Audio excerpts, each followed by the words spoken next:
बिस्मिल्लाहिर्रहमानिर्रहीम अल्हम्दुलिल्लाहि रब्बिल आलमीन वस्सलातु वस्सलामु अला रसूलिल्लाहि व अला आलिहि व सहबिहि अजमाइन अम्मा बाद फ़अऊज़ु बिल्लाहि मिनश शैतानिर रजीम बिस्मिल्लाहिर्रहमानिर्रहीम युसब्बिहु लिल्लाहि मा फ़िस समावाति व मा फ़िल अर्दिल मलिकिल कुद्दूसिल अज़ीज़िल हकीम सदक़ल्लाहुल अज़ीम। अल्लाहुम्मा सल्लि व सल्लिम व बारिक अला सय्यिदिना मुहम्मद व अला आलिहि व सहबिहि। अस्सलामु अलैकुम व रहमतुल्लाहि व बरकातुहू। वस्सलामु अलैना व अला इबादिल्लाहिस सालिहीन। अल्हम्दुलिल्लाह, अल्लाह जल्ल मजदहू के फज़ल और एहसान से हम सूरतुल जुमा में जो अल्लाह पाक ने हिकमतें और उलूम और अहकाम बयान फरमाए उसके मुतल्लिक चंद दिनों से बयान करने की और समझने की समझाने की हम कोशिश कर रहे हैं एक दूसरे को, और सवाल जवाब भी होते हैं।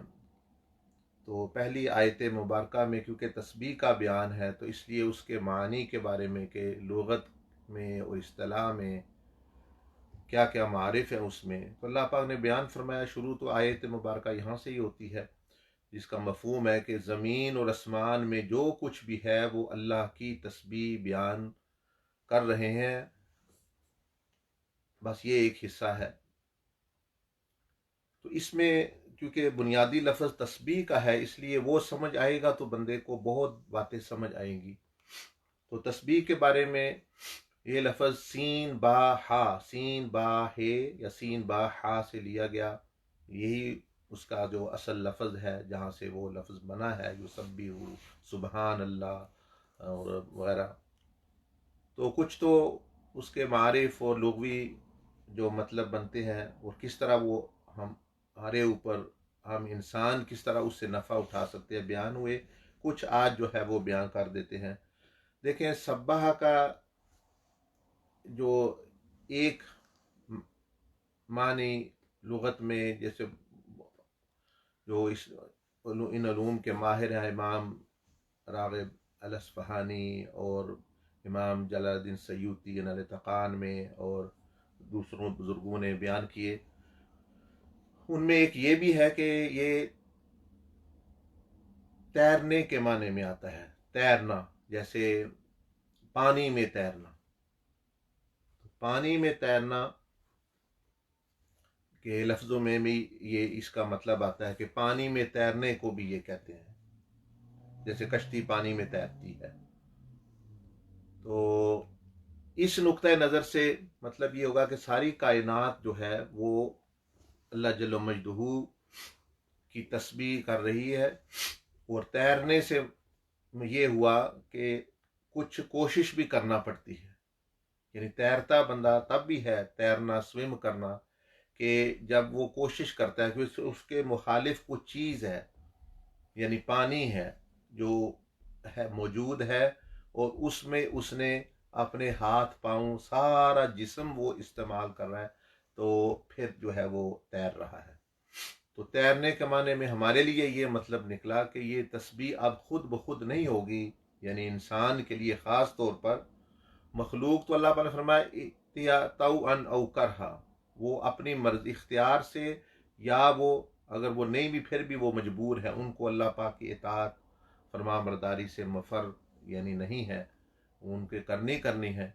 लेकिन इंस और जिन को ये इख्तियार दिया गया।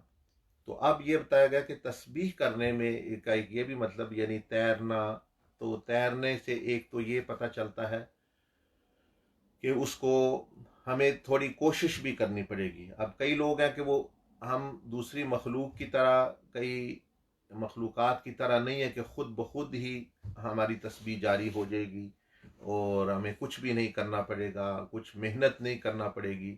तो युसब्बिहु और तस्बीह के माने में ये भी है, वो हमें मैसेज दिया जा रहा है कि तुम्हें भी ये करनी है। कायनात की हर चीज़ तस्बीह कर रही है और जो तुम्हारी तस्बीह है तुम वो करो।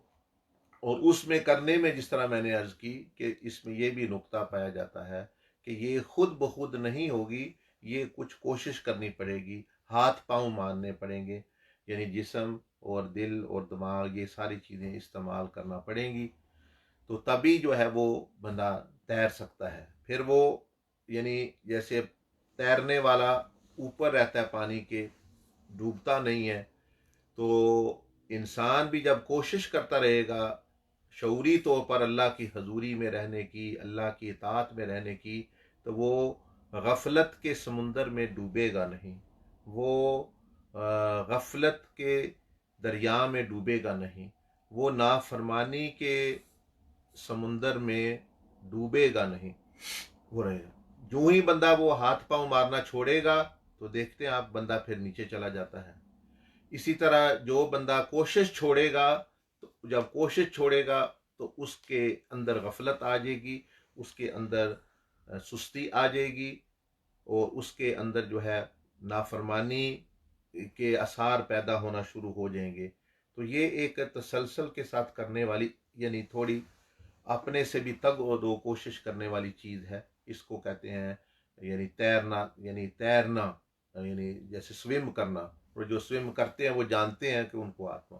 दूसरा माना इसमें जो ये बयान किया कुरान मजीद में भी इसका बयान है कि ये जैसे फरमाया वकुल्लुन फी फलकिन यस्बहून, अल्लाह पाक ने फरमाया चांद सूरज ज़मीन आसमान के बारे में, ज़मीन के बारे में, कि वो अपने अपने दायरे में सफ़र कर रहे हैं, यानी इसको ऑर्बिट करना कह लें, तैरना कह लें। तो तैरना तो वो हो गया, लेकिन हवा में जो है वो चलना, जैसे सूरज चल रहा है, जैसे चांद चल रहा है, जैसे ज़मीन चल रही है अपने। तो इसमें भी ये बताया गया कि ये हवा में बंदा किसी चीज़ का चलना वो उसी वक्त हो सकता है कि जब वो उसमें ताकत हो, वो भी कुव्वत के साथ चले।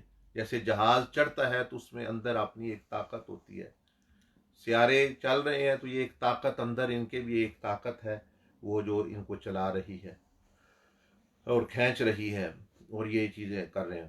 तो हवा में जिस तरह चांद सूरज ये तस्बीह यानी अपने अपने तैर रहे हैं, तो इंसान को भी ये मैसेज दिया गया कि तुम्हें भी जो है इस कायनात में, यानी तुम भी तैरो, यानी एक मंजिल की तरफ जाओ। और जितने भी ये चीज़ें ऑर्बिट कर रही हैं, यानी दायरा में चल रही हैं, वो एक दायरे में चल रहती हैं, दायरे से बाहर नहीं निकलती। तो तस्बीह का माना कि तुम भी अपने दायरे में रहो, शरीयत के दायरे में से, तरीक़त के दायरे से, हजूरी के दायरे से बाहर ना निकलो, उस दायरे में रहो। और जैसे ये देखें ना, ज़मीन चल रही है तो उसके जो मरकज़ कश शकल जो है वो सूरज में, सूरज मरकज़ है, वो मरकज़ से जुड़ी हुई है तो वो चल रही है। अगर वो मरकज़ से अपना तल्लक काट ले तो वो आसमानों में फैल गुम हो जाएगी। इसी तरह चांद की जो ज़मीन की ग्रेविटेशनल फोर्स से वो चल रहा है, अगर वो उससे आज़ाद हो जाए तो वो गुमसुम हो जाएगा, ज़मीन गुमसुम हो जाएगी, सियारे गुमसुम हो जाएंगे। तो वो एक दरमियानी मरकज़ है जिसके इर्द गिर्द इस ताकत से उन्होंने तल्लक जोड़ा हुआ है, और वो लेकिन वो नज़र नहीं आता तल्लक।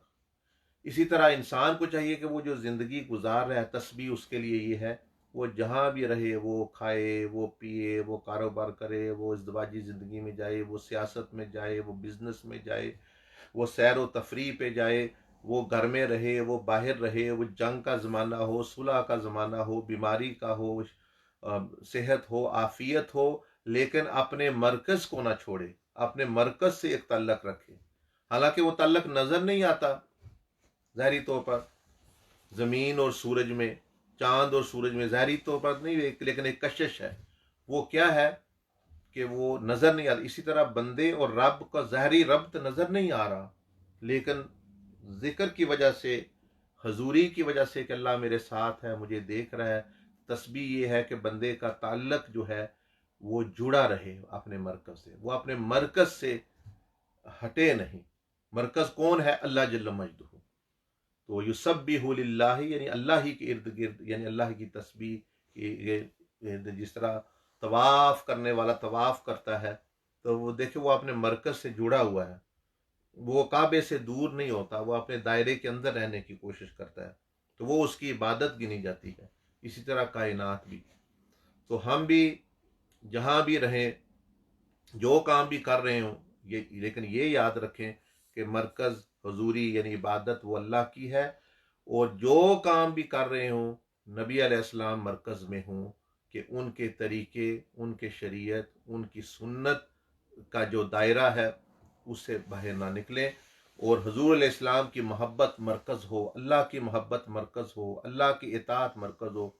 उसके बाद फिर देखें ये ज़मीन पूरे साल में पूरी यानी मानू का चक्कर लगाती है, लेकिन वो ठीक ठाक रहती है, वो टूटती नहीं, वो गुम नहीं होती, इसलिए कि वो कश शकल की वजह से सूरज के साथ जुड़ी हुई है। चांद जो है वो सूरज के साथ जुड़ा हुआ है, ये ज़मीन के साथ जुड़ा हुआ है। इसी तरह कायनात है, उसका अपना एक नज़्म है। तो जिस तरह ये ज़ाहरी चीज़ें अल्लाह पाक ने बनाई हुई हैं, इसी तरह जो है बातनी तौर पर भी, रूहानी तौर पर भी एक मरकज़ है। रूहानी तौर पर मरकज़ नबी अलैहिस्सलाम की ज़ात बाबरकात है, अल्लाह जल्ल मजदूहू की याद है, अल्लाह पाक की हुजूरी है। तो तस्बीह का ये भी है कि जिस तरह सूरज यासीन में आता है कुल्लुन फी फलक यस्बहुन, जिस तरह ये सूरज सितारे ये सारे अपने अपने दायरे में चल रहे हैं, तो इंसान को भी अल्लाह पाक ने एक दायरा दिया है, जिसको शरीयत मोहम्मदिया, जिसको सुन्नत मोहम्मदिया, जिसको तौहीद, जिसको रिसालत और अकीदा आखरत यानी आखरत से जुड़ा रहना, और अल्लाह पाक की हजूरी में अपना रहना, और इस तरह सारे आप कायनात में फिरते फिरते रहें, काम करते रहें, काज करते रहें, खाएं पिएं, आपका तल्लक उसी दायरे से यानी उसी दायरे में रहेंगे, तो वही तस्बीह है, वो आपकी तस्बीह ही है, वो अमली तौर पर जो है। और ज़ुबानी तौर पर भी बंदे को अल्लाह का, जब ज़ुबान का मरकज़ अल्लाह का ज़िक्र हो, तो बेशक वो इधर उधर की बात कर रही है, लेकिन अल्लाह की इताअत में ही वो यानी बात हो, और जब कोई बात नहीं तो फिर तस्बीह अल्लाह पाक की पाकी बयान करे। तो इसलिए इसको तैरने के माने में भी यानी लिया गया है यानी सबाहा, और यानी सीन बाहाल जो मादा है, और साथ ही हवा में तैरना, ये भी हवा में चलना, इसका भी जो लिया गया। और साथ ही जो है वस्साबिहाति सबहन, ये कुरान मजीद सूरत आदियात में आता है, वल आदियाति दबहन फल मूरियाति क़दहन फमुगीराति सुबहा। ये सूरत आदियात में भी एक जिक्र है, और सूरत जो है नाजियात में भी, वन नाजियाति ग़रक़ा वन नाशिताति नश्ता वस्साबिहाति सबहा।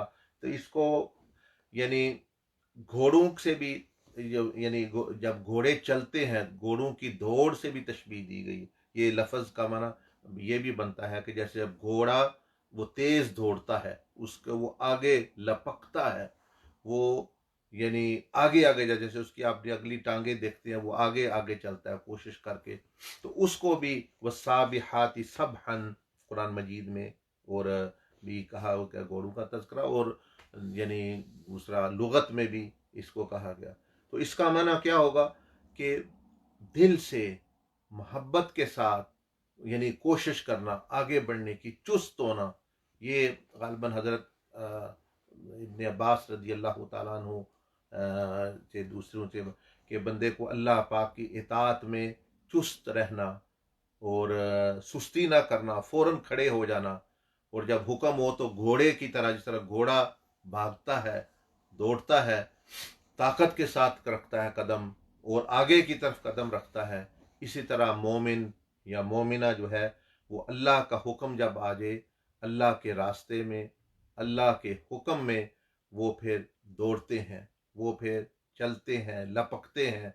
उनका यानी दिल से जाना, दिल का लपकना और दिल करना, यानी मतलब क्या कि मोहब्बत के साथ अल्लाह की इताअत में बिल्कुल तैयार रहना, और सुस्ती ना करना, और चुस्त रहना, और नमाज हो, रोज़ा हो, ज़िक्र हो, जिहाद हो, तस्बीहात हो, जो भी है, तो ऐसे कि भाई ये बंदा मिशन पे आया हुआ है, ये जैसे घोड़ा दौड़ रहा है तो वो आगे से आगे बढ़े। तो मोमिन अल्लाह की इताअत में ऐसे होता है, सुस्ती नहीं उसमें यानी अपना आनी चाहिए। तो तस्बीह में ये भी मतलब शामिल है कि दौड़ना, लपकना, अल्लाह के अलर्ट रहना, प्रोएक्टिव रहना, और सुस्ती ना करना। नमाज का वक्त है तो फौरन नमाज की तरफ ज़कात का वक्त है फ़ौरन ज़कात, रोज़े का वक्त है तो रोज़ा रखना, इताअत का वक्त है, हुक्म है इधर से आँख इधर से नहीं देखना तो ना देखना,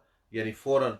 तो ये कुरान, ये भी शैतान का एक बहुत बड़ा हमला होता है कि जो वो कहता है अच्छा कल कर लेना, परसों कर लेना, फिर कर लेंगे, बाद में हो जाएगा, ये हो जाएगा। बस वो टाइम शैतान बंदे से बाय करके और उसको फिर वो भटका देता है। तो इसलिए जो है सोते वक्त मिसाल के तौर पर हज़ूर अलैहिस्सलाम के बारे में आता है कि आप जब फजर के वक्त उठते तो फ़ौरन उठ के बैठ जाते और आपने दुआ पढ़ते आऊँ। ये नहीं कि मिसाल तो हम बाज़ दफ़ा नींद अलार्म भी लगा है, जाग भी आ गई है, अलार्म भी बज गया है, अच्छा अभी उठते हैं, 5 मिनट और बैठ लें, 2 मिनट और ले लें, 3 मिनट और ले लें, वो हो सकता है जमात ही चली जाए, हो सकता है नमाज ही, हो सकता है फिर नींद गालिब आ जाए। तो कुरान मजीद में भी है फ़फ़िर्रू इलल्लाह, कि अल्लाह की तरफ जो है जाने में जल्दी करनी चाहिए, और इसमें यानी बंदे को कुव्वत के साथ। और ये तो ये भी तस्बीह वसाबिहाति सबहन कुरान मजीद में आया है, और लुगत में भी इसका ये भी एक माना है कि अल्लाह जैसे कायनात आप देख रहे हैं कि अपने अपने वक्त पे वो काम कर रही है, सूरज है, चाँद है, दूसरी चीज़ें हैं, मखलूक़ात हैं, वो अपना अपना निज़ाम जो है वो अपना चाह रहे हैं। और अल्लाह पाक ने कुरान मजीद में फरमाया सब्बिहूहु बुकरतन व असीला, कि इसके लिए सुबह शाम बंदे को जो है इस तरह तस्बीह करने की, इस तरह चुस्त रहने की, इस तरह इताअत में रहने की, और इस तरह जिक्र यानी सब्बिहूहु, भाई सुबह शाम जिस तरह बंदा मुहावरतन भी कहते हैं कि भाई सुबह शाम एक ये भाई काम, भाई सुबह शाम यानी दिन रात, भाई मकसद जो है वो बंदे का यही होना चाहिए सबसे बड़ा, क्योंकि बाकी चीज़ें ख़त्म हो जाने वाली हैं, उसने आपके साथ नहीं रहना, वो एक ढलते साए हैं, वो ख़त्म हो जाने हैं। और इसका मतलब एक ये भी पाया जाता है, मुफस्सिरीन ने फरमाया जैसे है सूरत मुज़म्मिल में, इन्ना लका फिन्नहारी सबहन तवीला। तो इमाम जलालुद्दीन सयूती और दूसरे बुजुर्गों ने इसमें ये भी फरमाया कि यहाँ जो सबहन का मतलब एक ये भी है कि जल्द, यानी यानी जल्दी करना अल्लाह के हुक्म में। तो तस्बीह में ये शामिल है कि जब अल्लाह की इबादत है, अल्लाह की इताअत है, तो फिर जो है जल्दी करना, जल्दी से मुराद ये कि सुस्ती ना करना, सुस्ती वही जो माना। और हज़रत इब्ने अब्बास रज़ी अल्लाह तआला अन्हु ने ये भी उन्होंने फिर ये सारी चीज़ें बयान करके, तो मतलब ये है कि अल्लाह जब उन्होंने जो फरमाया कि भाई लोग जो कुछ भी अल्लाह के बारे में गलत सलत कहते हैं, दूसरे फ़िरक़ों वाले, दूसरे अदियान वाले जो अल्लाह के निस्बत कोई ऐसी बात करते हैं जिसमें ऐब हो, जिसमें नक्स हो, तो अल्लाह पाक उन तमाम चीज़ों से पाक है, दूर है। तो यानी ये तस्बीह, तो अल्लाह पाक तो पाक है, तो लेकिन हमारे लिए उसमें क्या पैगाम मिलता है, वो क्या सबक मिलता है तस्बीह में, कि वो ये चीज़ें मिलती हैं जो मैंने आपसे चंद चीज़ें जो है वो अर्ज़ भी की। तो ये तस्बीह में ये सारी चीज़ें शामिल हैं। देखिए हज़रत यूनुस अलैहिस्सलाम ने फरमाया ला, अल्लाह पाक ने फरमाया कि ला, उन्होंने जो दुआ पढ़ी, ला इलाहा इल्ला अंता सुबहानक, ए अल्लाह तेरे सिवा कोई माबूद नहीं, वो माबूद बरहक नहीं, इल्ला अंता अंता सुबहानक, तू पाक है हर ऐब से, हर इज से, हर नक्स से, तू पाक है। इन्नी कुन्तु मिनज़ ज़ालिमीन, अपनी आजिज़ी इंकिसारी का इजहार किया। और अल्लाह मतलब क्या कि ये जो सुबहान अल्लाह तस्बीह उस वक्त ही फ़ायदा देती है जब बंदा कह रहा है कि या अल्लाह तू पाक है, अपने आप को आप पाकी अपने खुद ना बयान करे, अपने आप उसने मैं सबसे गंदा हूँ, मैं सबसे छोटा हूँ, मैं सबसे नापाक हूँ। तो जब ये समझता है कि या अल्लाह मैं सबसे नापाक और तू पाक है, तो इससे फिर जो है बंदे को भी पाकी, तकब्बर और इन चीज़ों से वो मिलना शुरू। तो सुबहान अल्लाह पढ़ने का भी फ़ायदा तभी है जब वो समझे कि अल्लाह पाक है और मैं नहीं हूँ। इन्नी कुन्तु मिनज़ ज़ालिमीन, यानी यूनुस अलैहिस्सलाम ने अपनी वो अपनी आजिज़ी इंकिसारी का इजहार कर रहे हैं। हालांकि देखें हमारे लिए ये बहुत बड़ा सबक है। अम्बिया अलैहिस्सलाम तो है ही मासूम, उनमें तो नापाकी का शाइबा नहीं, उनमें तो गुनाह का शाइबा नहीं, उनमें नाफरमानी का ये कोई शाइबा ही नहीं, वो मासूम है। तो फिर भी वो अल्लाह पाक के सामने तवाज़ु कर रहे हैं, और हम जो रात दिन यानी गंद की पोटलियाँ और गुनाहों के पहाड़ हमने उठाए हुए हैं, वो अंदर बातिन में भी जो है गंदगी और खबासत, तो हमें तो ज़रूर अपने आप को माने और फिर अल्लाह को पाक, फिर अपने आप को पाक करने की कोशिश करे। तो वो बंदा भी जो है आहिस्ता आहिस्ता आहिस्ता आहिस्ता फिर वो, और भी तस्बीह का माना यानी ये कश्ती को भी कहा गया है कि कश्ती जब ऐसे चलती है तो ये भी तस्बीह के माने में आते हैं कश्ती का। तो कश्ती जिस तरह कश्ती में बंदा बैठ जाता है तो वो हिफाजत में आ जाता है, वो डूबता नहीं है। इसी तरह जो बंदा अल्लाह की तस्बीह में होता है वो गोया कश्ती में बैठा हुआ है, वो शैतानी हमलों से बचा होता है। नबी अलैहिस्सलाम ने फरमाया कि शैतान जब बंदे से दिल से दूर रहता है, जब देखता रहे जब बंदा गाफिल हो जाए अल्लाह के जिक्र से, अल्लाह की याद से, तो फिर वो अपना काम शुरू कर, लेकिन जब तक अल्लाह की याद में है तो शैतान जो है वो उससे दूर रहता है। तो ये तस्बीह को कश्ती भी अरबी में कश्ती से भी तशबीह दी गई कि कश्ती जैसे पानी में चलती है। तो जैसे कश्ती में बंदा सवार हो तो डूबने से, तूफान से और बहुत सारी चीज़ों जो है समुद्री जो जानवर है सांप वगैरह उनसे वो अपने हिफाजत में है।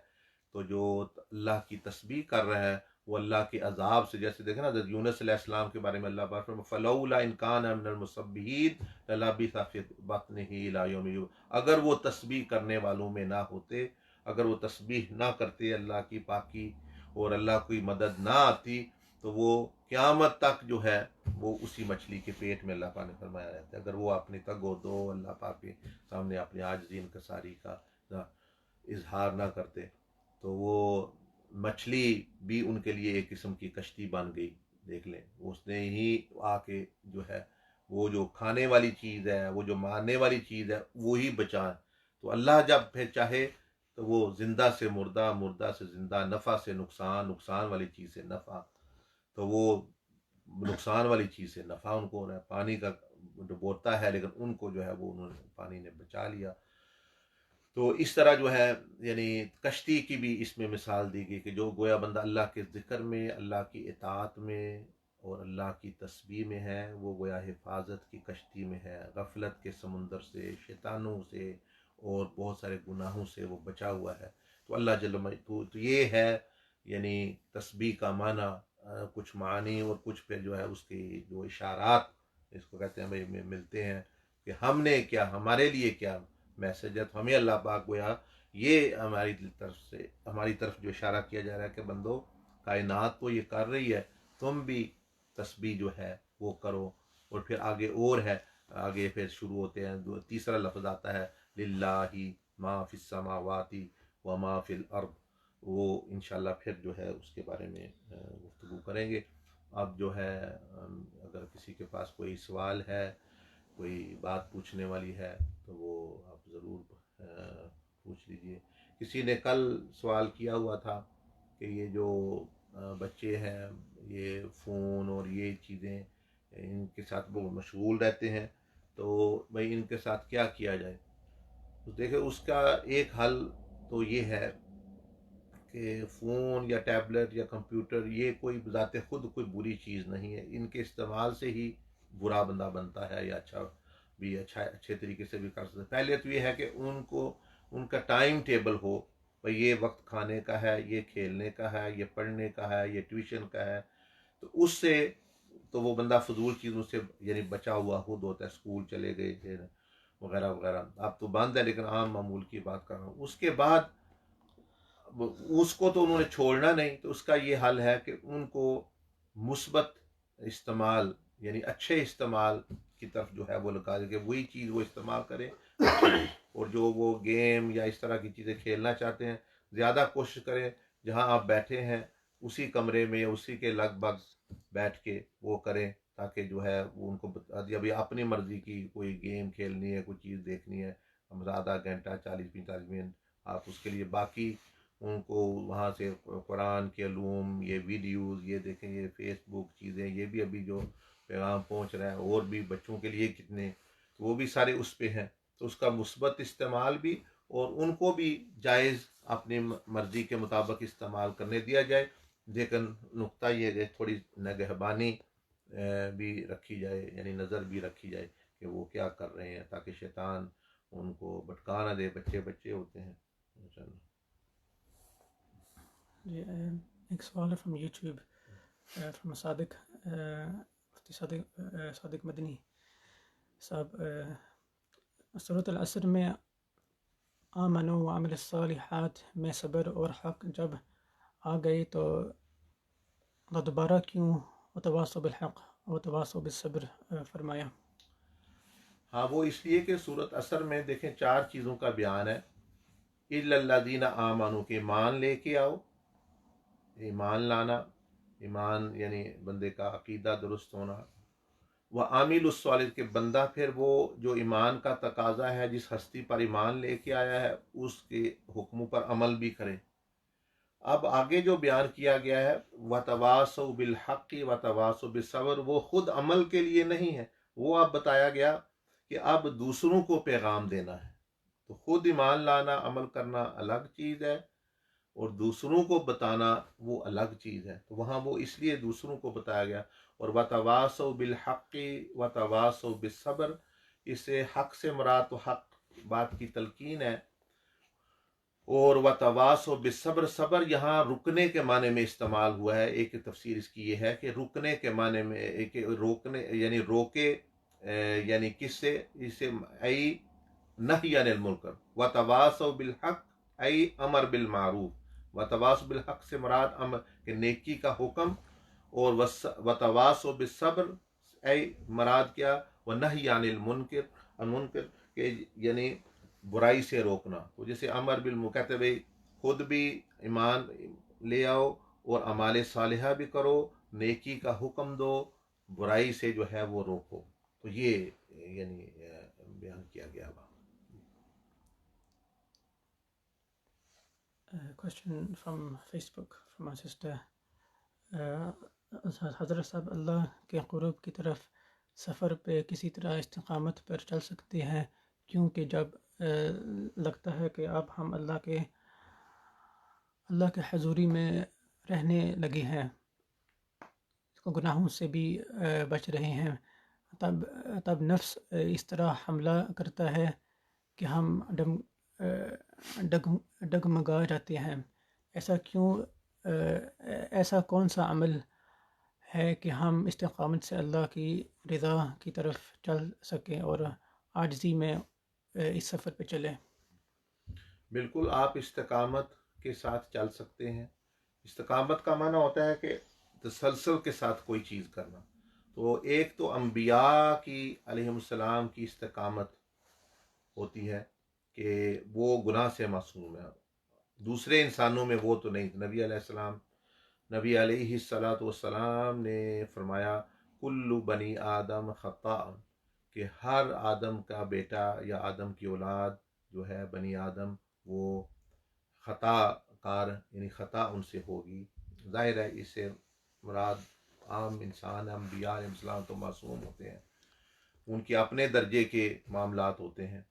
तो हमारे पास तो वो इस्मत नहीं है। तो इसका मतलब क्या कि दो तरह की, यानी हमारी इस्तिक़ामत ना अम्बिया वाली हो सकती है, ना फरिश्तों वाली हो सकती है। हमारी इस्तिक़ामत मोमिनीन मुत्तकीन गुनाहगारों वाली हो सकती है। वो क्या, एक बंदा अल्लाह की राह में चल रहा है तो इस्तिक़ामत यह है कि वो अपना कर रहा है। अब शैतान का हमला हो गया, नफ्स का हमला हो गया, तो अब इस्तिक़ामत यह है कि जब भी उसको पता चल जाए हमला हो गया, मैं अंडर अटैक हूँ, तो वो फ़ौरन वो बंदा या बंदी खड़ी हो जाए, वो खड़ा हो जाए, तौबा के स्प्रिंग इस्तेमाल करके, तौबा की ताकत इस्तेमाल करके दोबारा आ जाए। तो तसलसल के साथ तौबा करना ये भी इस्तिक़ामत है। तसलसल के साथ इस्तिक़ामत कहते हैं ना, मुसलसल करना कोई चीज़। तो तौबा भी इस्तिक़ामत के साथ, यानी इताअत भी जारी है, तौबा भी जारी है। तो अगर इताअत कर रहा है तो वो तो वैसे ही अल्लाह की तरफ जा रहा है। अगर तौबा कर रहा है तो तौबा भी एक नेक अमल है। तो बीच में वो फिर जो गलती मलती है वो कवर हो जाती है। तो इसलिए अम्बिया अलैहिस्सलाम वाली इस्तकामत ना हमें अल्लाह पाक ने जो है हमसे तवक्को रखता है, ना हम में वो आ सकती है। हम कोशिश कर सकते हैं, और जब नफ्स व शैतान का हमला हो जाए, जो ही पता चल जाए, बस अल्लाह की मदद मांग के तौबा करके खड़े हो जाए। यही मेरी और आपकी इस्तकामत है।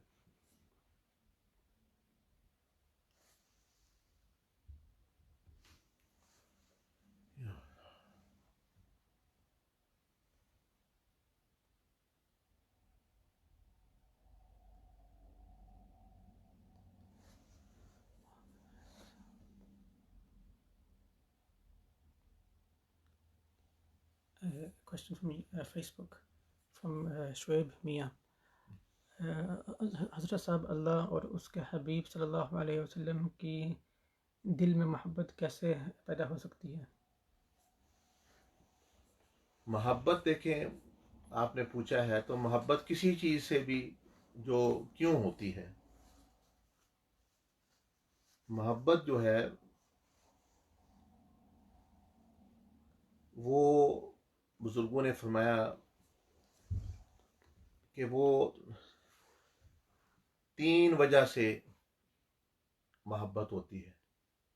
किसी से भी देख लें आप। आपने पूछा अल्लाह उसके रसूल सल्लल्लाहु अलैहि वसल्लम की मोहब्बत, तो अब जो है यानी 3 वजह से मोहब्बत होती है। या तो देख लें कोई बहुत खूबसूरत हो, जमील हो, कोई चीज़ खूबसूरत है, ये दरख्त है, ये बाग खूबसूरत, ये मकान खूबसूरत, ये गाड़ी खूबसूरत, ये बंदा खूबसूरत, ये घड़ी खूबसूरत, कोई चीज़ अच्छी बनी तो उससे बंदे को लगाव हो सकता है।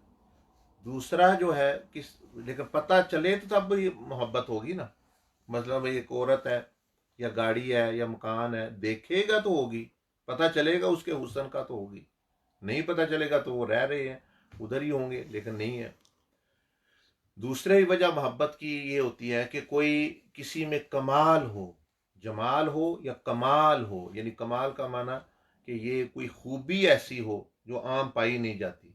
मसलन कोई किसी की आवाज़ बहुत अच्छी है, किसी का हाफिजा बहुत तेज है, किसी में ताकत बहुत ज्यादा है, कोई रस्से पे चल सकता है, कोई हवा में उड़ सकता है, कोई बहुत ऊंची छलांग लगा सकता है।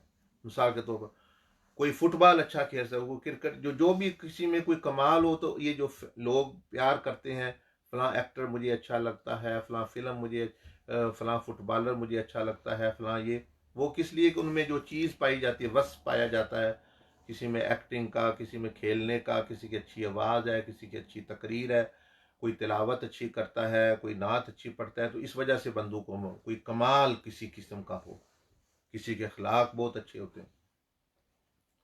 तो ये दूसरे हो गई मोहब्बत, यानी खूबसूरती की वजह से, जमाल और खूबी यानी कमाल। तीसरी वजह होती है एहसान, यानी कोई बंदा आप पर जो है वो नेकी कर देता है, आपकी जान बचा देता है। आप जब मुश्किल में फंसे हुए हैं तो वो आपको निकाल देता है उससे। आप जब कहीं बहुत ज़्यादा हाजत है, आपको पैसों की ज़रूरत है या किसी चीज़ की, वो आपको बचा लेता है, आपका मकान बचा लेता है, आपका कारोबार बचा लेता है, आपकी बीमारी में मदद कर देता है, आपकी जान बचा लेता है, आपकी इज्जत बचा लेता है। तो कोई एहसान कर दे बंदे पर, तो जो एहसान करता है, जो नेकी करता है, उससे जो है बंदे को मोहब्बत हो जाती है।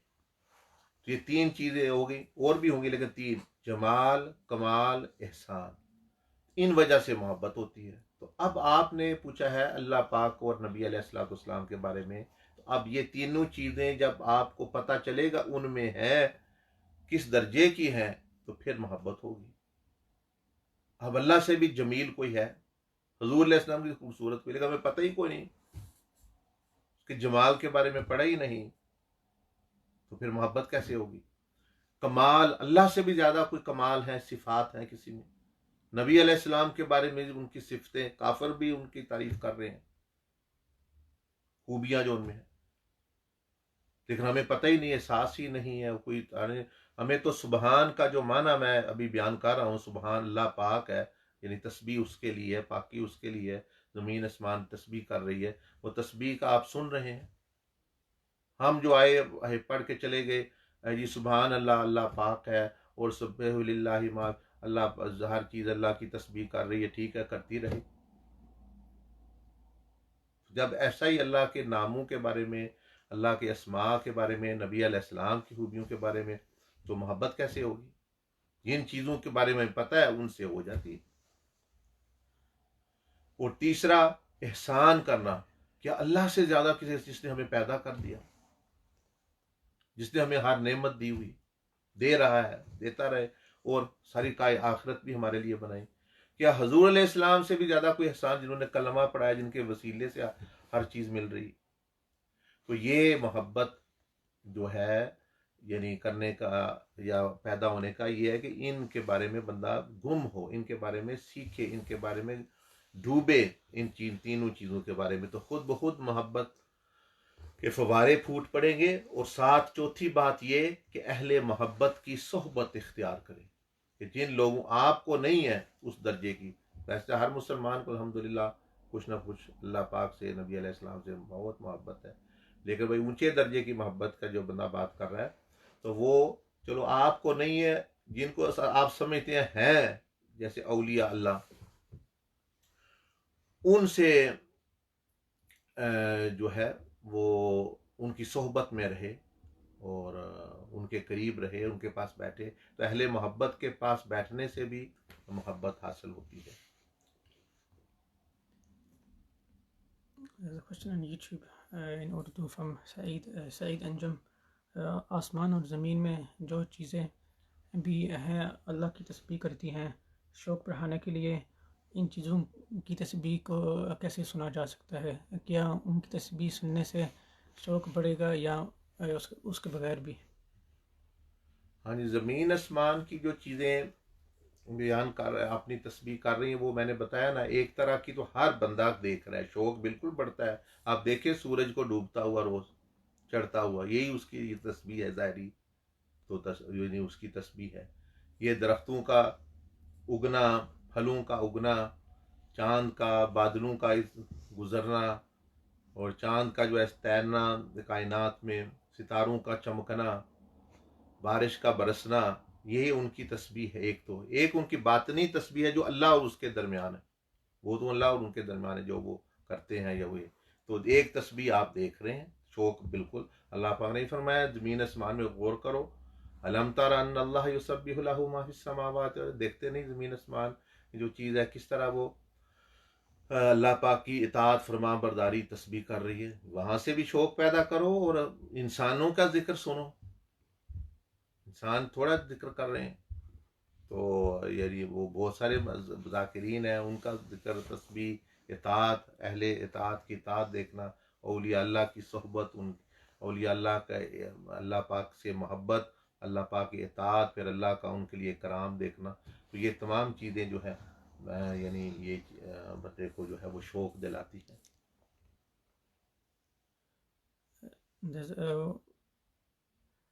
There's two questions from one person, sister from Facebook.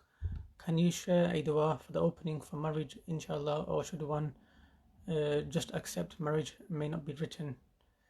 Second question, if your prayers are not answered, is this a form of punishment? Sorry, what is the second question? Second question, if your prayers are not answered, is this a form of punishment? The marriage, you see, one is the knowledge of Allah subhanahu wa ta'ala. Everything is in the knowledge of Allah subhanahu wa ta'ala. Sins, good deeds, whatever we will do. But how does that mean we should do sins? That is the knowledge of Allah subhanahu wa ta'ala. What Allah wants us to do, He has revealed in the Quran.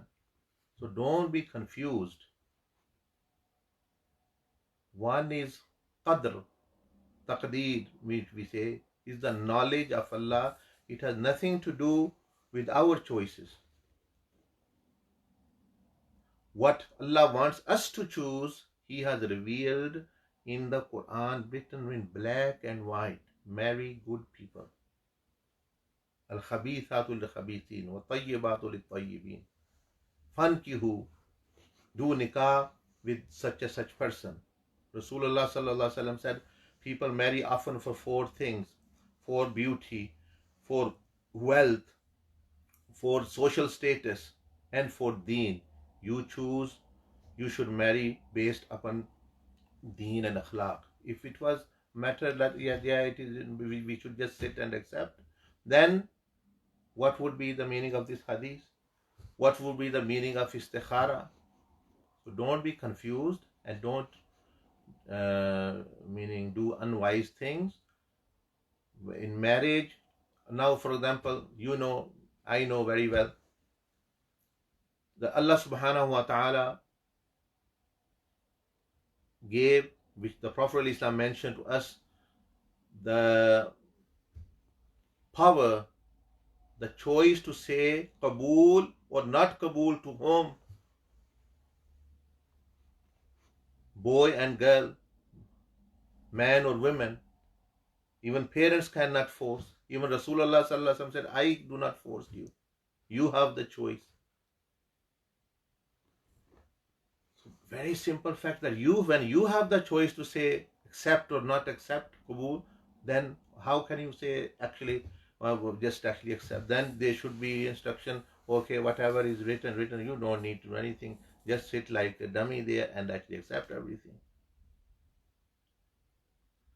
So this is completely un-Islamic ideology, which some people by mistake they understand. One is the knowledge of Allah Jalla Majduhu, and one is what Allah has said that we should do and we should do. And in that regard, Allah Azza wa Jalla has given us choice. And in that choice regarding marriage, we should look, firstly, we should pray istikhara, ask Allah subhanahu wa ta'ala for guidance, that He may guide us if this person is better or not for. Secondly, we should do mashwara with the people of wisdom, elderly people. Thirdly, we should think ourselves, is this person, as Prophet Islam mentioned, their akhlaq, their moral, not looking at their rich or poor or whatever. That is another preference. That is different preference you see after. Firstly, you look, is this person have humanistic values as a good person? How does he control his temper? What type of values he has in life, etc., etc. After that, also look how physically they look. So if both are acceptable, alhamdulillah. If not, then one can look for another. So don't get into this ideology and don't let anyone blackmail you कि रिश्ते आसमानों पे बनते हैं.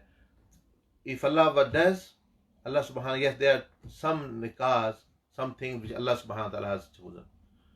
Ummul Mu'mineen, our mother, our blessed mother, Sayyida Aisha Siddiqa radiallahu anha, she was chosen by Allah subhanahu wa ta'ala to be the wife of the Prophet alayhi salatu wasalam. Sayyida Kainat, Sayyida Fatima al-Zahra, there. Sayyida Zainab radiallahu anha. Prophet Islam had so many wives. Only Sayyida Aisha, Sayyida Zainab, Sayyida Zainab radiallahu anha, Ummul Mu'mineen, Sayyida Zainab nikah was done by the command of Allah subhanahu wa ta'ala. Others, you have choice, fully choice. Think, reflect, and actually take into consideration what parents are saying, what elderly people are saying. Don't just go on a solo journey because we don't have all the wisdom. And what was the second question? If your prayers are not answered, it is a form of punishment. If your prayers are not answered, then you should understand what actually is the meaning of prayers, the acceptance of prayers. Because the acceptance of prayers, if you don't get, basically you are saying if you don't get the thing you ask, no, that doesn't mean your prayers are not answered. Prophet Islam sallallahu alaihi wasallam mentioned in different hadiths that prayers are answered in different way. One way is that Allah will give you, you asked for, let's say, a car, you get a car. Number two, Allah subhanahu wa ta'ala says, not now, I will give you later on, not yet. Number 3, he said, I've got something good for you, better for you. Allah does not, he might give you another thing which is better than the car. 4, a problem, an affliction was to befall you. Allah subhanahu wa ta'ala says, if this person have this blessing, when this affliction comes, he will even lose this blessing or the pleasure of this blessing. Then actually that affliction, that musibah is taken away and we even do not know. And 5thly, sometimes Allah subhanahu wa ta'ala, because He's all knowing, He knows what's happening in dunya, what will happen in akhirah. So in that regard, when in Allah, knowledge of Allah Jalla Majduhu, that this person will need certain things, certain help in the grave, barzakh, or on the day of judgment. Day of judgment is not only actually 1, 3, 5 or 24 hours, it is 50,000 years. So this person will need somewhere. So Allah Azza wa Jal stores the reward for that. This is the 5-6 ways of prayers are accepted. Now, if they are not accepted because of person asking something which is unlawful to ask, or person rizq is haram, or the person doesn't have the right adab, then it's a different matter. But it's not punishment as such. Just a comment from Ahmed Ali on Facebook. Can you make dua for me to get my iman strong? Inshallah, we will do. Everyone needs strong iman. I will do dua, you do dawa, meaning will do dua, you adopt the means actually to make the iman stronger.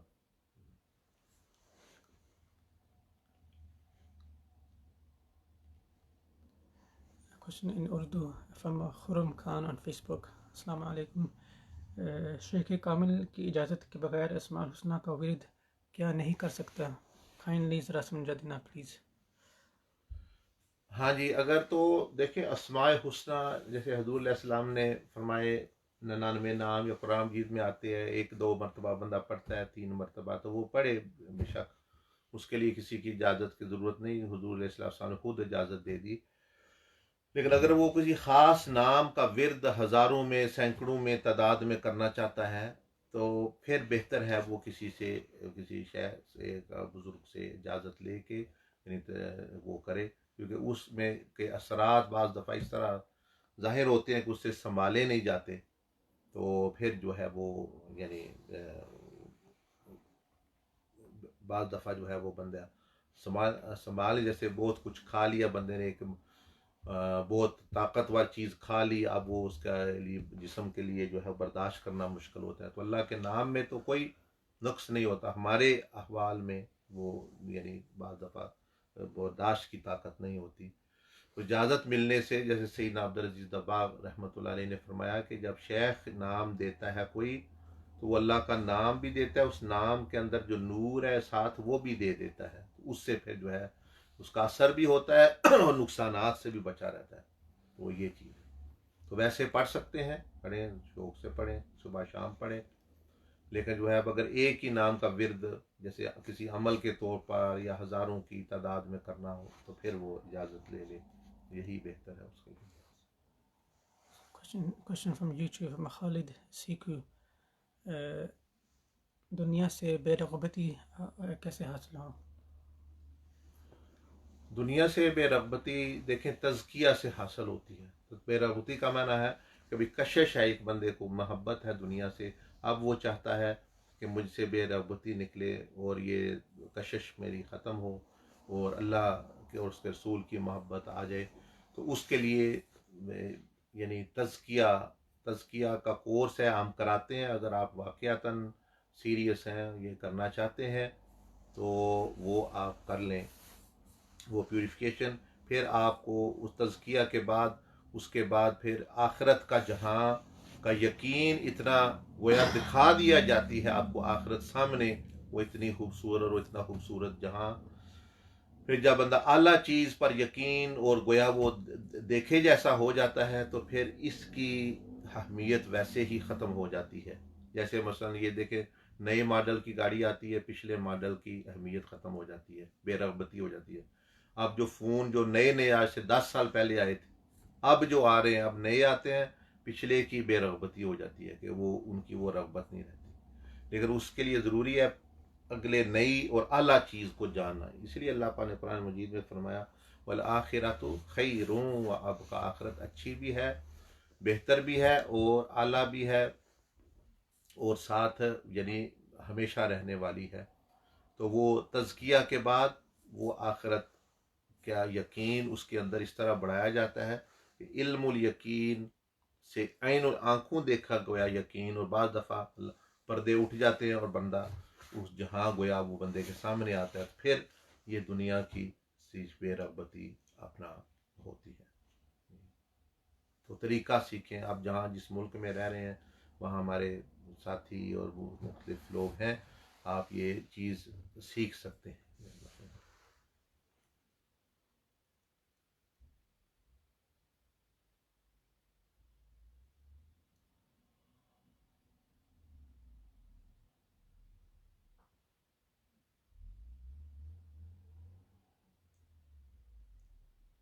और तो नहीं बस ठीक है। अल्लाह पाक जज़ाए खैर। दुआ कर अल्हम्दुलिल्लाह रब्बिल आलमीन वस्सलामु अला रसूलिल्लाह व अला आलिहि व सहबिहि अजमाइन। या रब्बल आलमीन या अरहमर राहिमीन। मैं गुनाहगार हूँ, कमज़ोर हूँ, आसी हूँ, मुझ पर रहम फरमा, माफ़ फरमा। और भी जो गुनाहगार हैं उनको भी या रब्बल आलमीन माफ़ फरमा, नेकोकारों की नेकियां कबूल फरमा। जिन लोगों ने ईमान की तक़वियत के लिए दुआ की दरख्वास्त की, उनको कवी ईमान और अपने हबीब अलैहिस्सलाम की मोहब्बत हम सबको अता फरमा। इताअत और बंदगी खालिस अबूदियत नसीब फरमा। रमज़ान आ रहा है, उसकी पूरी तैयारी करने की, उससे नफ़ा उठाने की तौफ़ीक़ अता फरमा। मुसलमानों की इंसानियत की मुश्किलात को दूर फरमा। कश्मीर और फ़लस्तीन में, यमन और शाम में, बर्मा में, जहाँ कहीं भी चीन मुसलमान परेशान हाल मज़लूम है, उनकी हमें और हमारे हुक्मरानों को, पूरी दुनिया के हुक्मरानों को ये हदायत अता फरमा कि वो सारे को इज़्ज़त के साथ जीने का हक़ दे, इज़्ज़त के साथ और रिज़्क़ के साथ और जान की हिफाजत के साथ ज़िंदगी गुजारने की उनको तौफ़ीक मिले और उनको मौका मिले। या अरहमर राहिमीन, इस वबा की जिन अमाल और जिन हमारे करतूतों की वजह से ये आई है, उन अमाल बद से हमें तौबा की तौफ़ीक अता फरमा, छोड़ने की तौफ़ीक अता फरमा। सब की हाजात को पूरा फरमा, परेशानियों को दूर फरमा, बे औलादों को नेक औलाद नसीब फरमा। जो रिश्ते की तलाश में, निकाह के यानी ख्वाहिशमंद है, या रब्बल उनको रिश्ते मुनासिब मुहैया फरमा, जो उनके लिए बेहतर हो, दुनिया में भी आखिरत में भी। रिज़्क़ व जान व माल व इज़्ज़त व इल्म व अमल में बरकत अता पूरी दुनिया में। अमेरिका, कनाडा, डेनमार्क, मराकेश और मोरक्को और मगरब और फ़ास और पाकिस्तान, बांग्लादेश, इंडिया, जहाँ जहाँ भी मुख्तलिफ लोग ये आबाद हैं, सुनते हैं, इस रास्ते की तालीमात पर चलने वाले हैं, या रब्बल आलमीन सबको जज़ाए खैर और पूरी दुनिया में इसको फैलाने की तौफ़ीक अता फरमा, हमें माफ़ फरमा। पाकिस्तान में जो लोग माशाल्लाह दबाव ट्रस्ट के ज़ेर निगरानी लोगों में माल और यानी राशन तकसीम कर रहे हैं, उनको भी कबूलियत बेहतरीन या रब्बल आलमीन अता फरमा और बढ़ चढ़ कर हमें एक दूसरे की मदद करने की तौफ़ीक अता फरमा। जो मजालिस कर रहे हैं लोग मुख्तलिफ़ जगहों में और या इरादा रखते हैं या अरहमर राहिमीन एतकाफ़ का, वो पाया तकमील तक अपने फ़ज़ल व करम से या रब्बल आलमीन पहुँचा। इस्लाम की ज़िंदगी, ईमान का ख़ात्मा, नेकोकारों का हशर नसीब फरमा। सल्लल्लाहु अला नबील उम्मी व अला आलिहि वसल्लम तस्लीमा। वग़फ़िर लना व लिवालिदैन वल मशाइख़िना व लिजमीअ उम्मति सय्यिदना मुहम्मद सल्लल्लाहु अलैहि व आलिहि वसल्लम।